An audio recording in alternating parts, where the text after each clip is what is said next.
नमस्कार, स्वागत है आप सभी का ग्लोबल अड्डा। आप देख रहे हैं, मैं हूं आपके साथ पुनीत मिश्रा।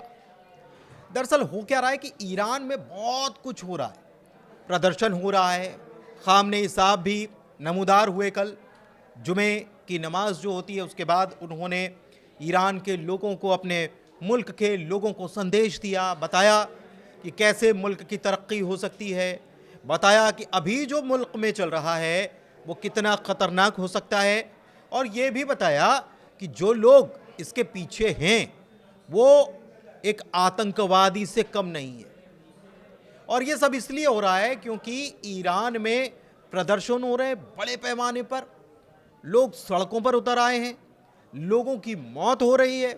लेकिन इस बीच क्या हो रहा है? इस बीच हो रहा है धमकी धमकी का गेम। ट्रंप की तरफ से ईरान को, खामनेई साहब को धमकी दी जा रही, तो खामनेई साहब ने भी ट्रंप को साफ साफ दो टूक शब्दों में चेता दिया है कि अगर आप ये समझते हैं कि ऐसा करके आप हमारे इरादों को तोड़ देंगे, हमारे मुल्क को तोड़ देंगे, इस्लामिक रिपब्लिक को तोड़ देंगे, तो ये आप मुगालते दूर कर लें। लेकिन हो क्या रहा है, इसी चीज़ को समझते हैं।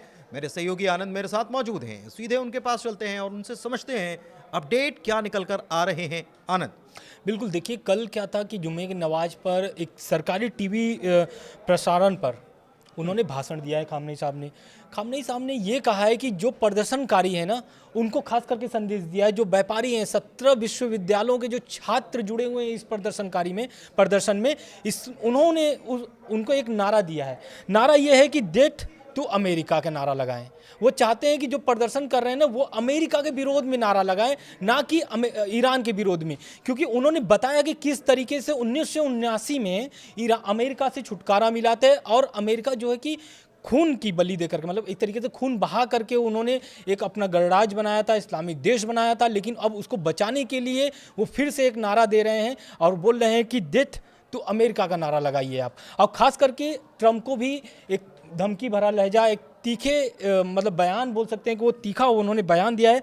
राष्ट्रपति को एक तरीके से ट्रंप को उनके बयान पर ही पलटवार किया है कि अगर अमेरिका जिस तरीके से अभी हस्तक्षेप कर रहा है, क्योंकि आप देखे होंगे कि लगातार वो प्रदर्शनकारी पर अमेरिका जो है कि ट्रंप जो है लगातार प्रदर्शनकारियों के समर्थन में बात कर रहे हैं। और कल भी उनका जो बयान आया है वो बयान यही आ रहा है कि अगर प्रदर्शनकारियों पर कार्रवाई नहीं बंद होती है तो अमेरिका ईरान जो है कि इसका भुगतना पड़ेगा, ईरान सरकार को भुगतना पड़ेगा। खामनेई साहब को भी एक मतलब इशारों में वो ये भी बोल दिया कि खामनेई साहब जो है कि वो ईरान छोड़ने के तैयारी में हैं। लेकिन अब ये क्यों बोल रहे हैं? क्योंकि देखिए लगातार ईरान में जो है कि प्रदर्शन के बाद मौतों की जो संख्या है वो बढ़ती जा रही है। अब 62 हो गए हैं मरने वाले की संख्या, 2300 से ज़्यादा लोग गिरफ्तार हो चुके हैं वहाँ पर। लेकिन अब जो खामनेई साहब का जो कल एक भाषण था, एक भाषण में उन्होंने जिस तरीके से मतलब को ईरान को बचाने के लिए वो जितना प्रयास कर सकते हैं वो कर रहे हैं। लेकिन अब आने वाला समय क्या होता है ये समय बताएगा। बिल्कुल, देखिए हो क्या रहा है कि ट्रंप एक प्रकार से वहाँ पर जो प्रदर्शन चल रहा है वो तो एक उबाल है ही, लेकिन आग में घी डालने का काम जो है वो ट्रंप इसके ज़रिए कर रहे हैं। वो कह रहे हैं कि अगर वहाँ प्रदर्शनकारी जो हैं उनके ऊपर किसी प्रकार का कोई अगर शक्ति प्रदर्शन किया गया या शक्ति का इस्तेमाल किया गया तो ये अमेरिका मानेगा कि उसके ऊपर हमला है, और वो ये कह रहे हैं कि अमेरिका फिर इसका माकूल जवाब देगा। जबकि खामनेई साहब ने साफ तौर पर कह दिया है कि वो किसी भी सूरत में अपने मुल्क को तोड़ने वालों को बख्शना नहीं चाहते हैं। लेकिन दिलचस्प बात यह आनंद कि ये बात कहकर कि खामनेई मुल्क छोड़ सकते हैं, ये बात कहकर ट्रंप ने ये कोशिश की है कि वहाँ पर माहौल और गरमाए, और ये अगर ख़बर फैल जाती है कि खामनेई मुल्क छोड़ सकते हैं तो और ज़्यादा प्रदर्शन को और हवा मिल सकती है, ख़ास तौर पर रेज़ा पहलवी के समर्थकों पर। बिल्कुल, लेकिन देखिए क्या है ना कि अभी हम लोग कल क्या बताए थे कि 88 शहरों में जो कि प्रदर्शन चल रहा है, लेकिन अब कुछ ऐसी एजेंसियां हैं जो बोल रही है कि 185 शहरों में, मतलब 185 शहरों में ये फैल चुकी है प्रदर्शन, और खास करके खामनेई के विरोध में। और रजा पहलवी की अगर बात की जाए तो रजा पहलवी ने जो चाल चला है, मतलब वीडियो के जरिए और प्रदर्शनकारियों को एक तरीके से एक नारा भी मैंने कल जैसा बताया था कि एक नारा भी चल रहा है कि पहलवी वापस आएंगे। इस नारे पर भी खामनेई ने एक तरीके से निशाना साधा है कि वही पहलवी हैं जिसको सत्ता से बाहर निकालने के लिए खुमैनी साहब ने एक मतलब इस्लामिक क्रांति की थी ईरान में, और वो इस्लामिक क्रांति को फिर से वो याद दिला रहे हैं कि अगर आपको ईरान बचाना है, क्योंकि आपको भी पता है कि किस तरीके से प्रतिबंध लगे हुए हैं, रियाल जो है कि वो 14 लाख प्रति डॉलर हो गया है। मतलब वहाँ पर मुश्किलें इतनी सोचना भी, मतलब आप एक सोचेंगे भी तो रूह कांप जाएगी कि कितनी महंगाई हो गई वहाँ पर। मतलब $1 का अगर भारतीय मुद्रा में देखें तो 91 रुपए के आसपास का अगर आपको सामान लेना है ना, आसपास इसको मान सकते हैं, तो आप समझिए कि उसके लिए 14 लाख रुपए ईरानी मुद्रा, 14 लाख रियाल आपको चुकाने होंगे। तो वहाँ की तनख्वाह भी आपको सुनकर हैरानी हो सकती है, क्योंकि आज आनंद और हम चर्चा भी कर रहे थे कि वहाँ तनख्वाह कितनी हो, तो वहाँ कहने को हो सकता है कि किसी की तनख्वाह जो है वो 50 लाख हो या 1 करोड़ हो, लेकिन उसमें ख़रीदा क्या जा सकता है, सवाल ये भी तो है। और कोई अगर महंगा आईफोन अगर किसी को लेना है तो फिर उसे कितनी कीमत चुकानी पड़ेगी, इस चीज़ को समझना ज़रूरी है। लेकिन इसके पीछे क्या अमेरिका जो गेम करने की कोशिश कर रहा है, क्या साथ मिल रहा है ईरान को, या फिर वहाँ पर ऐसा संकट खड़ा हो गया है कि वाकई में खामनेई साहब को निर्वासन झेलना पड़े या उनको कहीं शरण लेनी पड़े? बिल्कुल, लेकिन अगर देखा जाए प्रदर्शन तो वो अपने मतलब वो जगहों पर जो है कि वो सही भी है, क्योंकि भाई जाहिर सी बात है अगर महंगाई जो है कि वो चरम पे रहेगी, आदमी खाने के लिए तरसेगा, कमाने के लिए तरसेगा, दुकान नहीं खोल पा रहे हैं क्योंकि दुकान पे उस तरीके की ग्राहकी नहीं आ रही, क्योंकि भाई इतनी महंगाई लोग को खरीदने के लिए तैयार नहीं है। यहाँ तक कि व्यापार ठप पड़ा हुआ है, अंतर्राष्ट्रीय लेवल के जो व्यापार थे वो पूरी प्रतिबंध से जूझ रही है काफ़ी सालों से। ऐसा नहीं है कि 1-2 साल की बात है, लगभग 2018 से जब से अमेरिका निकला हुआ है, नए प्रतिबंध तो अमेरिका ने लगाया है। JCPOA के तहत जो प्रतिबंध लगे हैं, UN की तरफ से जो प्रतिबंध लगे हैं वो तो लगे ही हैं। मतलब क्या है कि ईरान को चारों तरफा से घेर लिया गया है। बस अच्छा बात यह है कि वहाँ पर रूस और चीन का सहयोग मिला है, लेकिन रूस और चीन किस हद तक जाकर के समर्थन कर सकते हैं ये आने वाला समय बताएगा, क्योंकि ईरान को इस समय समर्थन का जरूरत है, और खास करके अपने लोगों को, जो उनके अपने लोग हैं जो प्रदर्शन कर रहे हैं, उनको भी ये समझना पड़ेगा कि सरकार हमारी क्या चाहती है। क्योंकि अगर जाहिर सी बात है, अगर वो अभी ईरान की बात करेगा तो ट्रंप चाहते थे कि वहाँ पर सत्ता परिवर्तन हो जाए, वो ये चाह रहे हैं कि सत्ता पर हम नहीं जाएंगे तो जाहिर सी बात है सत्ता परिवर्तन होगा।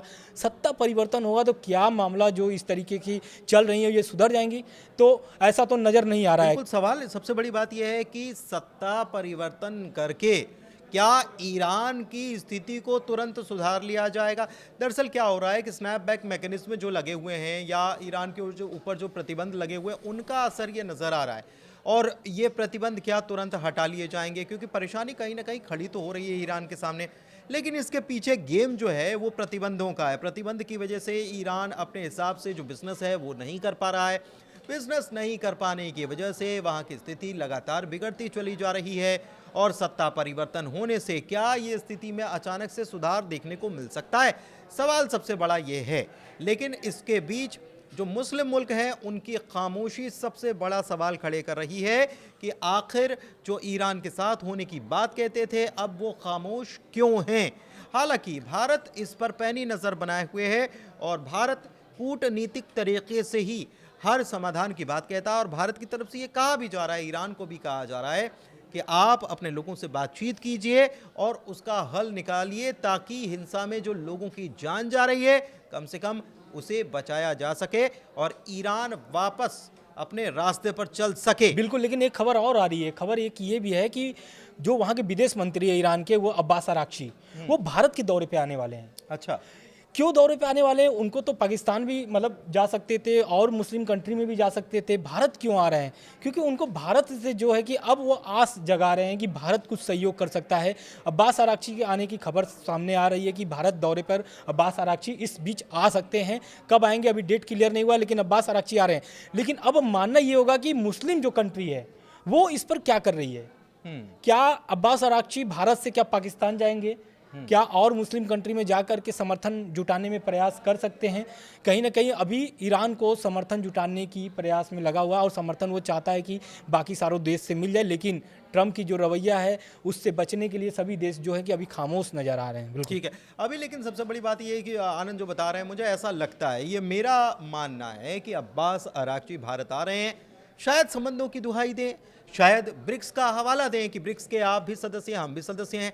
साउथ अफ्रीका में जो होने जा रहा है, केप टाउन में जो होने जा रहा है नौसैनिक अभ्यास, क्या भारत उसमें शामिल होगा? भारत की तरफ से अभी पत्ते नहीं खोले गए हैं, लेकिन यहाँ पर सवाल ये है कि क्या भारत ब्रिक्स का जो अहम हिस्सा है उसी पूरी मजबूती के साथ इस मसले पर ईरान के साथ खड़ा होगा?